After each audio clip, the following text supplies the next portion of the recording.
Congratulations, Keith Chipman, for being voted Sportscaster of the Year for the second straight year by his peers in the National Sportscasters and Sports Writers Association. This Q13 Mariner Report is brought to you by Henry Weinhard's, the West's first true premium beer. Good evening at the Kingdome. I'm Keith Chipman, where the Chicago White Sox won for the 5th straight time tonight. They beat the Seattle Mariners 7-2 to remain atop the American League's Western Division. This was not a pleasant night for Mariners starter Mark Langston. He had a real rough go. Struck out 7, but gave up a club record 5 home runs, 2 of them in the 8th inning. Harold Baines with a blast off the face of the second deck in right field. Carlton Fisk hit 2 home runs in this game. This one in the 8th made it 7-2. Jerry Royce, the winner. He's 1-1 for the White Sox now. Mark Langston, the loser, falls to 0-2. The Mariners are 5-9 this season. The final before 7,652 at the Dome. The White Sox 7 and the Mariners 2. To the National League scoreboard, we'll see that the Montreal Expos won for the 4th straight day. Just 5,000 on hand to see Pittsburgh win for the 3rd straight time. They remain in first place in the National League East. Cincinnati blanked San Francisco. The Phillies beat the Mets today. Houston lost to Atlanta. The Braves win for the 2nd straight day. And the Padres and Dodgers were rained out. Now, tomorrow here in the Kingdome, it's the first of the business person specials for the 1988 baseball season. Mike Moore on the mound for the Mariners. He'll be opposed by left-hander Rick Horton of the Chicago White Sox. Wrap-up game of the 3-game series before the M's depart on a 10-game road trip. Final in NBA action tonight, the Sonics were defeated by the Denver Nuggets by 20 points. Denver 134, Seattle 114. From the Kingdome, I'm Keith Chipman, Q13 Sports. Tigers have taken a 2-1 lead, and here's Jose Tolentino with a 1-ball, no-strike count. And Brian Dorsett out at second base after the 2-run double. Fly ball to left field. It's going to be in for a base hit. Canseco will go back and pick it up on the warning track. Dorsett scores. 3-1 Tigers. That was a nice piece of hitting by Jose. It looked like it was a fastball middle away from him. He went right with it. He didn't try and pull it, but he went right with it and shot it down the left field line. Back-to-back doubles following back-to-back base on balls have produced 3 runs for the Tigers here in the bottom half of the 3rd. Here's Matt Sinatra. The man I owe an apology to. His son is tough in right field. Or else you're giving bad habits to Stanley out there, one of the two. Nice stop by Jesus Hernandez. He'll pick up the ball and throw to Ron Cey at first, and the inning comes to an end. The Tigers come up with 3 runs and a couple of doubles. There were no A's errors, and the Tigers strand 1. At the end of 3, the Tigers 3 and the A's 1.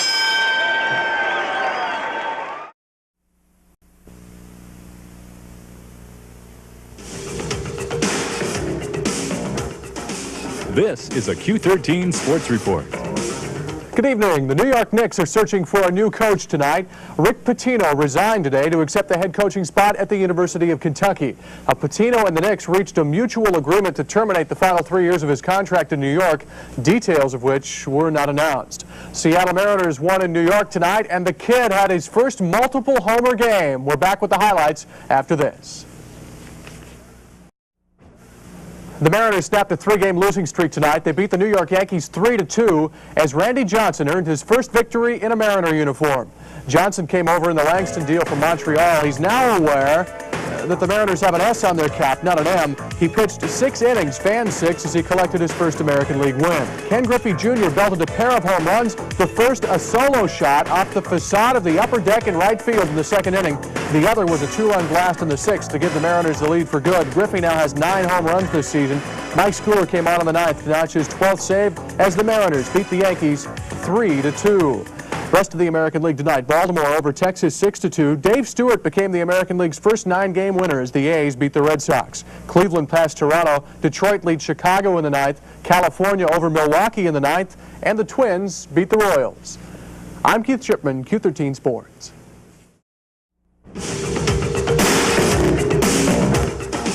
This is a Q13 Sports Report.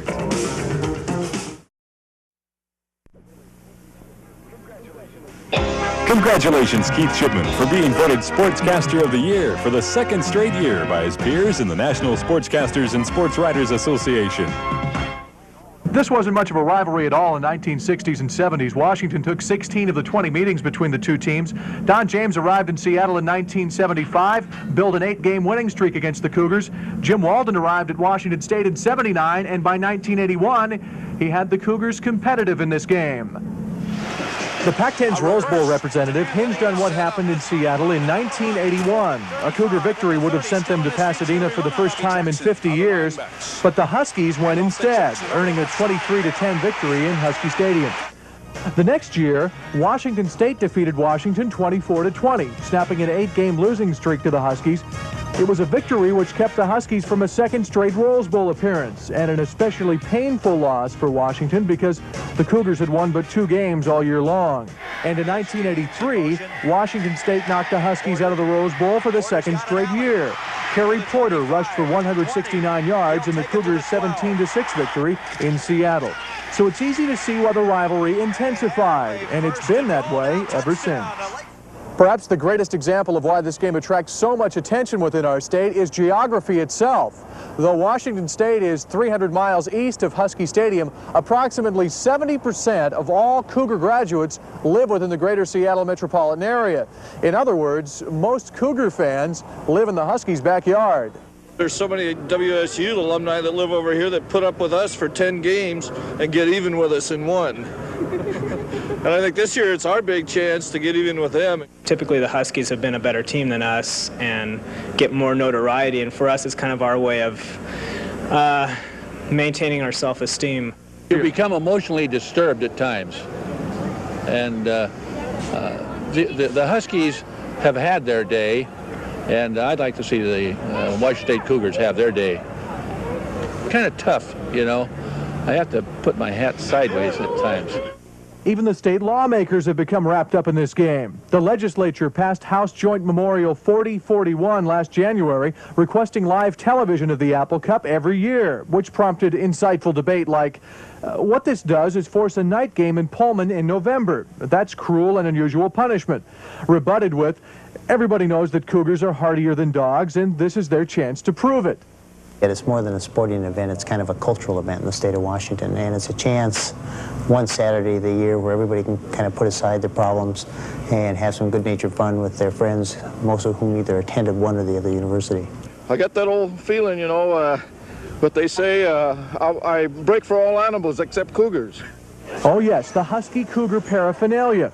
Bumper stickers, buttons, t-shirts, all popular selling items this time of year.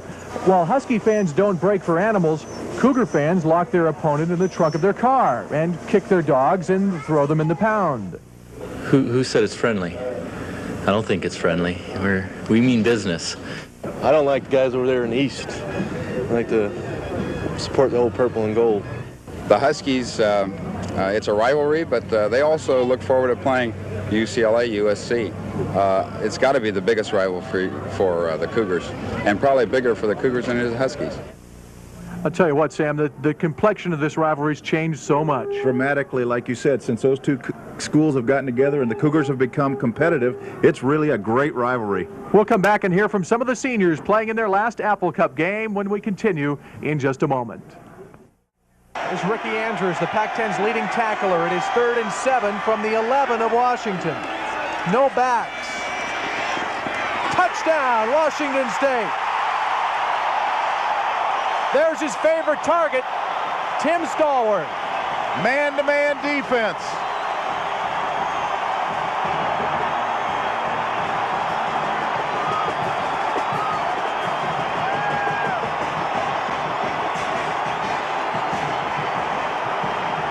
Tim Rosenbaugh, Washington playing man-to-man defense.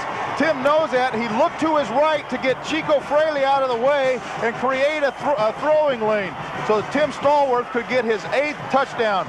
Tim Rosenbaugh moving Chico Fraley just enough to get the ball in there in front of Lilo Lang. The snap and placement are good this time, and Hansen adds the extra point after the 11-yard touchdown pass from Rosenbaugh to Stallworth, and Dennis Erickson's team is pulled within 5 with 11:42 to play first half. Eric Canton is on to punt once again. Blocked!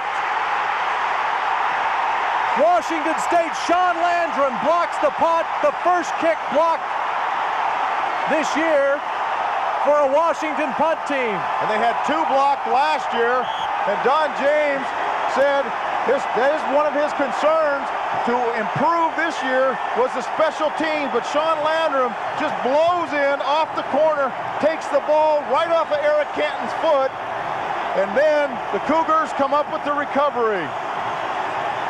The snap was good. And boom! Jay Langwin recovered it. Jay Langwin beats Eric Canton to the football. Washington's first turnover, if you will, of the day. Rosenbaugh on the bootleg. He'll run out of bounds. Back to the line of scrimmage. Eric Briscoe chased him to the sideline. And Washington State is going into that wet end zone that Todd Pickett talked about earlier. I was watching Elmer Thomas go down into the end zone, and he was trying to run a sideline route, and he was having a little bit of trouble running an out route. Todd Pickett on the sideline. Keith, Tim Rosenbaugh spent the last defensive series on the sidelines being checked. He took a helmet in the ribs. They asked him, can you throw? He said, I don't know. Back upstairs. They've run the first 2 opportunities. Swinton inside the 5, or actually to the 5-yard line.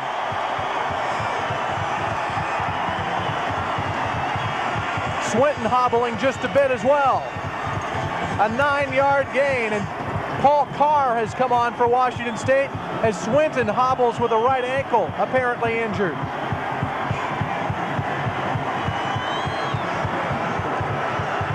Husky defense awful stingy with the points. 3rd and 2 at the Husky 5. Rosenbaugh checking off. And he'll call timeout. There were just 5 seconds on the clock, and he's walking to the sideline with that arm, that right arm. Well, the reason his right arm, though, Keith, he's holding it like that. He's got that muffler on, so he's got his right hand in the muffler. It's not his right arm. But they don't know whether he can throw the football. And he walked up to the line of scrimmage, and Washington has been adjusting and shifting at the last moment. So he was waiting and holding out. He was waiting for Washington to declare what they were going to do, and then realized he only had 6 seconds left on the 25-second clock, so he was forced to take the timeout because he was going to change the play.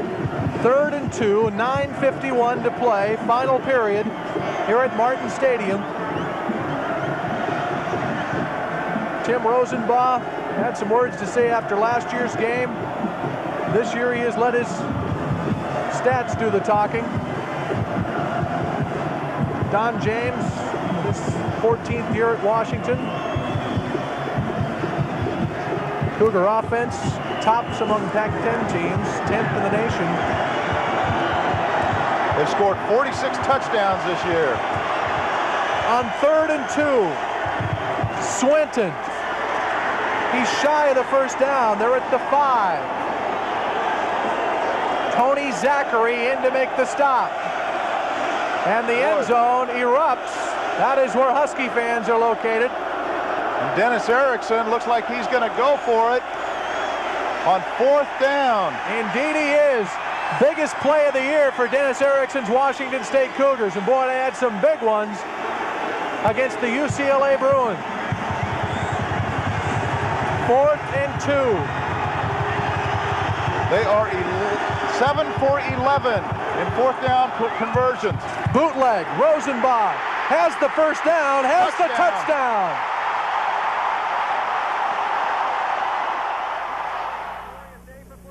It is a glorious day for football in Pullman, Washington, as the Cougars of Washington State University get set to entertain the 9th-ranked and unbeaten Southern California Trojans. Hi, everyone. I'm Keith Chipman, along with former Seahawks quarterback Sam Atkins. The SC Trojans are 4-0 this season. They won their second Pac-10 game a week ago against the Oregon Ducks, 35-21. Washington State, on the other hand, picked up their first conference victory a week ago as they defeated the Oregon State Beavers 24-14. Now, SC is led by a gifted redshirt sophomore quarterback. His name is Rodney Peete.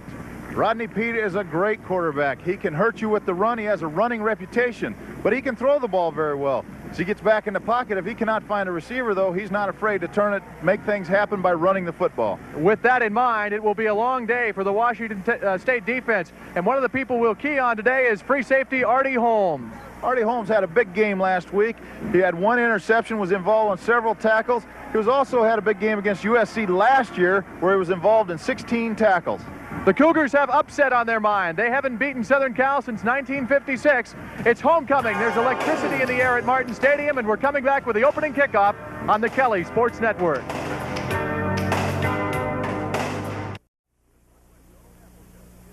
The Northwest Zone Apple Cup is brought to you by Pizza Hut, making it great, and by Olympic Sports, service, selection, quality. Martin Stadium, Pullman, Washington, the site for the 83rd meeting between the Cougars of Washington State University and the 10th-ranked University of Washington Huskies. Good afternoon, I'm Keith Chipman. Pleased you've joined us for our coverage of the 1990 Apple Cup game. Joined today by my broadcast partner, Ken Woody, and by Don Borst, who's the college football writer for the Tacoma Morning News Tribune. Gentlemen, welcome to our coverage, and let's get your thoughts on today's Apple Cup game.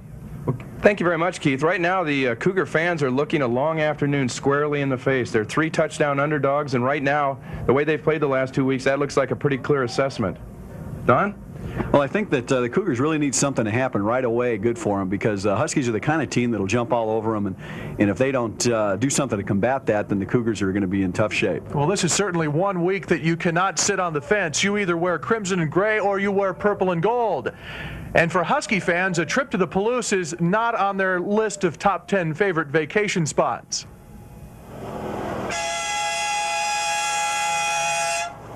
All roads lead to roses for Washington fans. They're anxiously awaiting the sun and glamour of Southern California. But they're not particularly thrilled about visiting Pullman. Well, you know what happened 3 years ago, 4 years ago? Everyone went over there cocksure, and we come home in a body bag. So we're going to go over next week, keeping our mouths shut and not say anything until the fourth quarter. Now, this rivalry seems to bring out the sarcasm in everyone. I'm glad they're over there and we're over here. My son-in-law's won. If we win the game, he's got to carry a Husky bumper sticker for a whole year on his car, which is worse than losing $100. Well, most people seem to pick a side, and there are some, probably many families that have got friends and relatives, even sons and daughters that have gone to both schools. So you get the rivalry within the families, and but it doesn't seem like anybody's on the fence this week. One Husky alum who's particularly careful with his words is Bill Weed. He owns a radio station in Pullman, and up until last year, ran Husky broadcasts. It was good for us audience-wise. It's not good PR-wise especially, and nobody locally would want to advertise in it, so it was never a thing that would make a dollar for us. We didn't even bother selling the sponsorships. Here's one vehicle you won't see in the parking lot this weekend. 6 miles to the gallon may have had something to do with it. Well, Husky fans definitely outnumbered today. That they'll make some noise. 40,000 and change squeezing into Martin Stadium this afternoon. And Don Borst, you covered college football in Southern California for 7 years. The UCLA-USC rivalry. How does that one compare to this one? Well, it's a lot different because the Trojans and Bruins, there's so much going on in Los Angeles, and that's a fun game for everyone. But this game, you don't have to be a college football fan to enjoy this game, and everyone seems to take sides. Ken Woody, you were intimately involved in this game on 12 occasions as an assistant coach at both Washington and Washington State. Well, you know, there's a difference in a way of life between the east side and the west side, and I think that's what it comes down to. It's a struggle to justify your way of life. A lot of kids have gone from the west side of the state over to the east side. One of the great examples of an east sider going over to the Husky side is the Husky Steve Entman. Washington's tackle for loss and sack leader grew up in Cheney. I'll get my chance to play him this year. That's just a sampling of the emotions that go into this rivalry. It'll be renewed for the 83rd time this afternoon as the Washington State Cougars entertain the University of Washington Huskies. You'll see it live on KCPQ, and our look at the 1990 Apple Cup game continues in just a moment.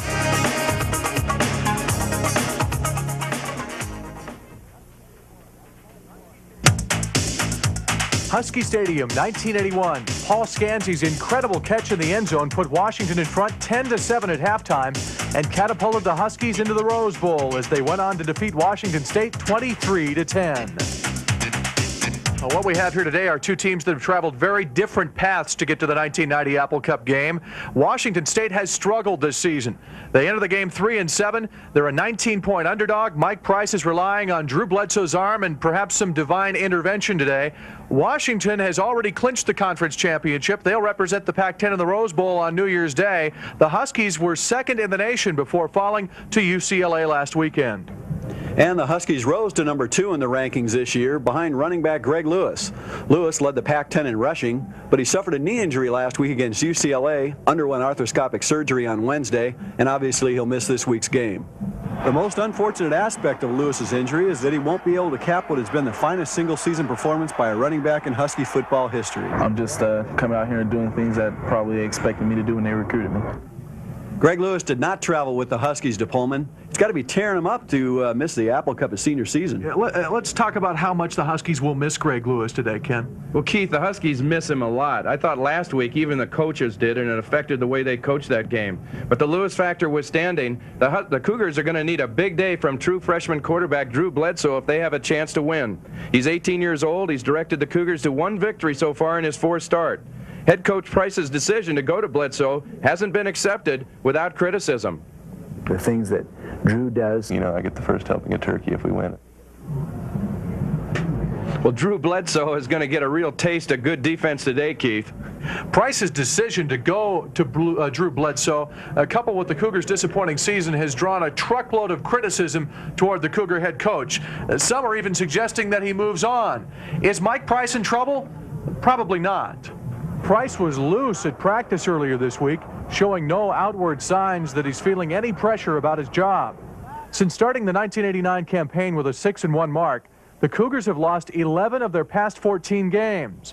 And with each loss, criticism about Price's ability to get the job done is mounting. They may not like my personality, they might not like the play selections or who I'm playing, but I don't think that there's I'm not aware of a lot of pressure for, my job security. While Athletic Director Jim Livengood says Price will be around, a thorough evaluation will take place during the offseason. We signed Mike Price 2 years ago to a 5-year contract. We have every indication at this point in time to make sure that we honor that. We're not talking ahead 2 or 3 years now. We're talking ahead next year. Nobody's going to have to tell Mike Price that he can't get it done. Mike Price will know that right now. I think we've got a lot of things that we need to take a look at, and I think we need to correct. But I think a lot of those things are correctable things, and I would in no way indicate or suggest that Mike Price is in jeopardy of losing his job. I've really not wavered in my beliefs, even though I've been criticized by saying some things. I'm still going to be the same Mike Price I was at the beginning of the year that I am right now, and maybe that's not real popular right now, but that's the way it's going to stay. While Price looks to be safe for now, there might be a couple of jobs that open in the Pac-10 after this season. Now, one we have to look at is Arizona State. Larry Marmee has been under an increasing amount of pressure this year, hasn't he? Well, yeah, he's really been taking a lot of heat down there, and they've won their last couple of games, and they've got a big game against Arizona next week. And if he's able to get out of that one alive, then I think he'll be back. The 3 seasons prior to Marmee's arrival, they went to bowl games. Now in Corvallis, Oregon State's head coach Dave Craigthorpe is pondering his future as well. It's a different situation. They probably couldn't do better right now, but he's getting awfully frustrated, and it's one of those things that the situation might just deteriorate for him to the point of he might just want to leave. And he was a Pac-10 Coach of the Year a season ago. But look at the other side of the coin, the Bruce Snyders at California, who have achieved given the time. Well, Bruce was in some trouble the last couple of years, and this year he just they really got it going. He got a new contract before the season that a lot of people were questioning, but he got it going, and you see they're now in a bowl game. One coach who's definitely not caught up in all of these rumors is Don James. He'll take part in his 16th Apple Cup game this afternoon. More from Martin Stadium as our pregame coverage of the 1990 Apple Cup game continues. I'm good friends with Mike Wright, John Diggs, and Chris Moton. I know they're going to be talking a lot, but I just want to do well against those guys because it'll be a long summer if I don't.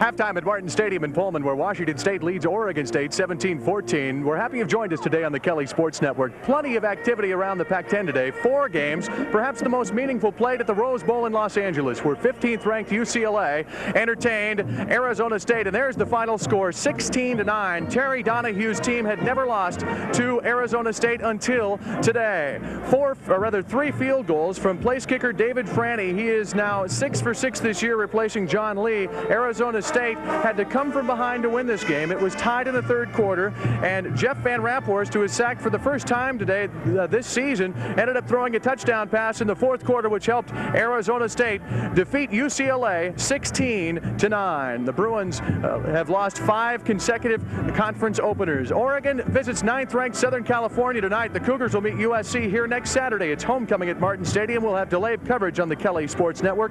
Washington runs by California 50-18 today. It was the Chris Chandler and Mo Hill show. Don James quite pleased with his team's performance this afternoon.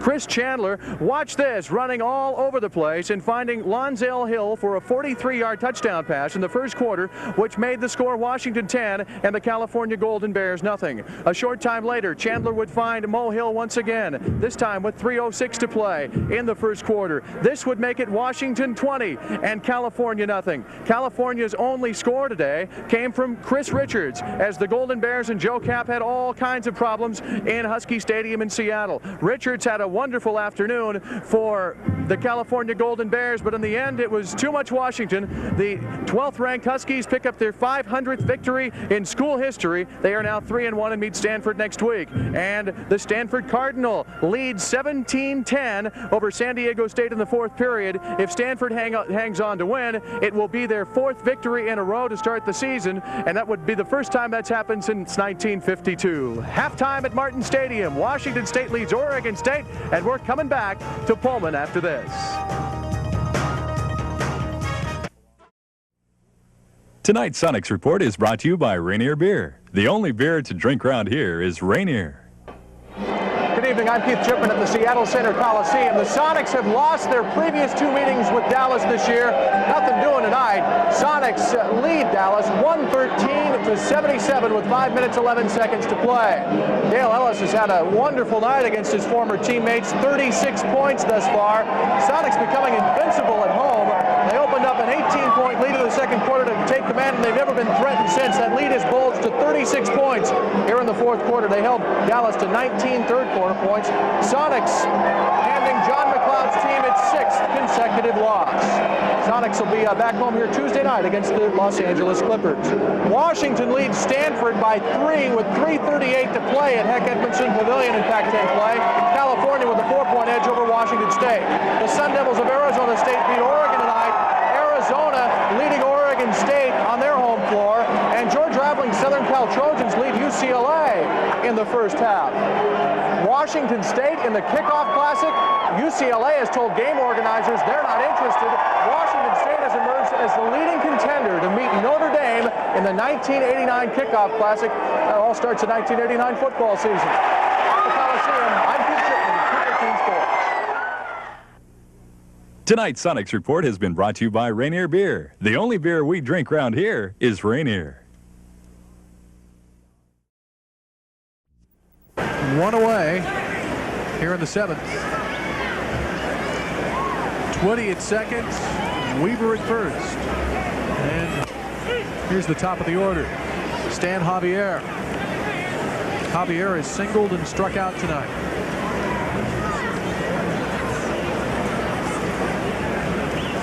Chichi, he looked like he took that pitch a little bit outside. There's the same pitch. Line drive.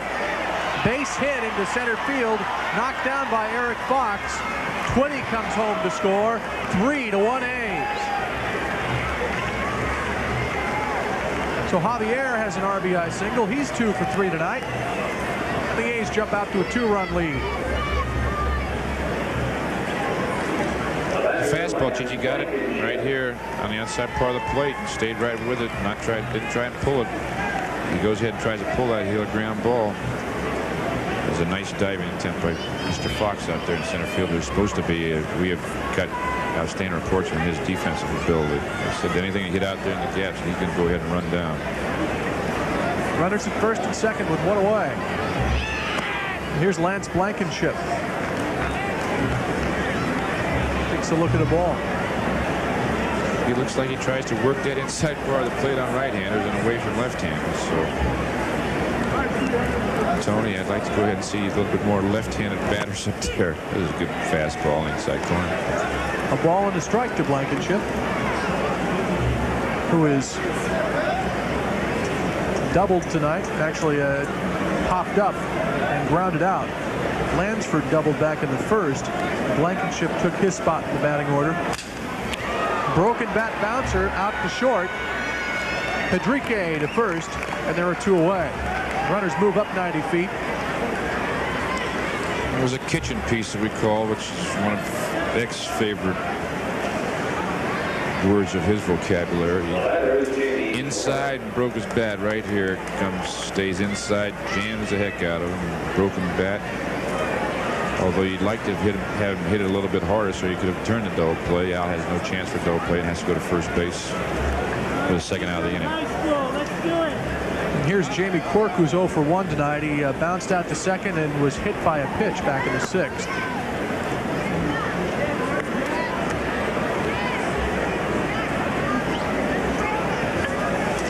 Jamie brings a lot of experience to our ball club. He's been on winning ball clubs in Kansas City, and we had to let him go last year after Steiny got healthy again. Pitch up and in on a left-hander. He decided to go ahead and check the free agency last year and ended up being picked up by Baltimore, who we caught a lot of ball games for, and I know that the young pitching staff over there gave him a great deal of credit. Unfortunately for us, he was let go, and we were able to pick him up again this spring. This is his 19th year in professional baseball. 11 of those have been spent at the major league level. And here's a drive deep to right field. And this one is gone. A home run for Jamie Quirk. A 3-run blast here in the 7th, which gives the A's a 6-1 lead. The fastball is went up.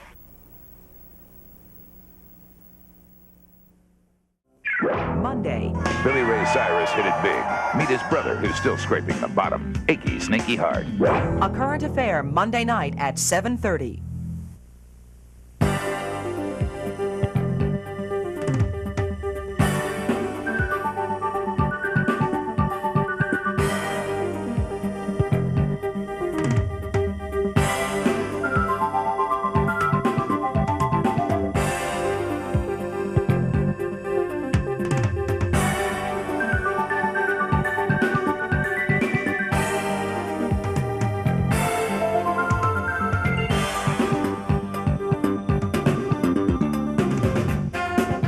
Husky Highlights with Don James. Brought to you by Microdata. By your Northwest Dodge dealers. By Network Health Plan. Coordinating care for the way you live.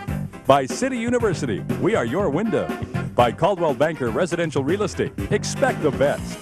And by your local Northwest Ford dealers. The leaders in new car and truck sales year after year after year. Hello and welcome to Husky Highlights with Don James. I'm Keith Chipman. Well, the winning streak is over, but Washington's bid for a 3rd straight Rose Bowl trip is not. The Huskies lost for the first time since November of 1990. They were turned back, that is, by Arizona 16-3 in Tucson yesterday. And Don, I guess the first question we ask is the 22-game winning streak behind you now, but boy, what a nice ride it was. It was a lot of fun, and you know, the things that we're saying now about the shouldas and couldas and are things that our opponents have said. You know, we've had similar games where we've gotten the breaks, we've made some breaks, and we're fortunate to get points. And in this game, the bottom line is when we had our opportunity to score, we couldn't get 7 up there. And you ran into a real good football team. Arizona deserves a great deal of credit for their victory yesterday. Oh, they played well. They certainly played well enough to win. I don't think there's any question about that. Again, the things that we had to do is put more pressure on their offense. We had to get something on that board to make them play a little catch-up or make them try to get back and have to score a touchdown. I think that the way our defense played was really remarkable in consideration of where we turned the ball over. You can't say enough about your defense in yesterday's game. No, they played well. There's just no question about it. How about individual performers? Who do you feel shone yesterday in the contest with Arizona? Well, there are a lot of guys that played well. You know, you hate to pick anyone out right now, and you hate to pin somebody that made a bad play, but. You know, again, I think the key thing is that Arizona made the plays and we did. And all is not lost. You are still in the driver's seat. Control your destiny with regard to the Pac-10 championship. Yeah, we have to just again focus our attention, which we've been trying to do each week. Just focus on Oregon State. That's the only thing we can do this week. Got a question for Coach James this morning? Well, you can go to your phone right now. We have our phone answerers standing by. Telephone numbers are 625-1313 in the north end, 582-8613 in the south end, and we'll have a look at first quarter highlights and take your calls for Coach James right after this timeout.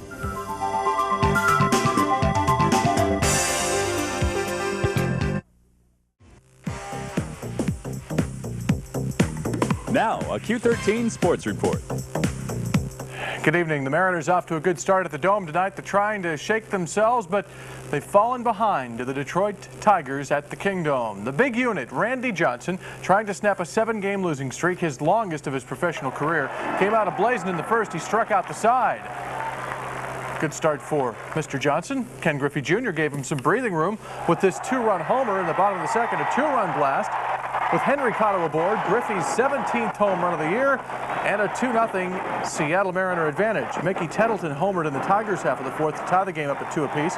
Tettleton's 21st of the year. And then in the fifth, Travis Fryman, second night in a row, he's come up with a clutch base hit. It scores Gary Pettis from third and gives the Tigers a 3-2 advantage over the Mariners, top half of the fifth at the Kingdome in Seattle. Tigers and the Mariners square off again tomorrow night in the Dome. And we're back with more sports right after this.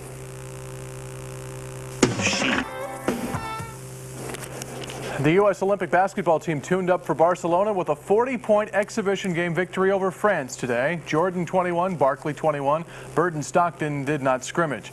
Remember the name Lloyd Daniels, the playground legend with a history of problems stemming from alcohol and drug abuse? Well, he signed with Jerry Tarkanian and San Antonio Spurs today. A couple of football notes. The Philadelphia Eagles signed quarterback Jeff Kemp to a 1-year contract today. Former Cougars Michael Wright and Anthony Pryor signed with the New York Giants, as did former Husky Aaron Pierce. And Detroit signed place kicker Jason Hansen, the All-America from Washington State. I'm Keith Chipman, Q13 Sports. Q13, a Northwest original.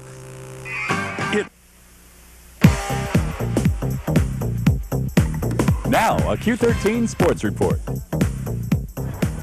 Greetings from Pasadena.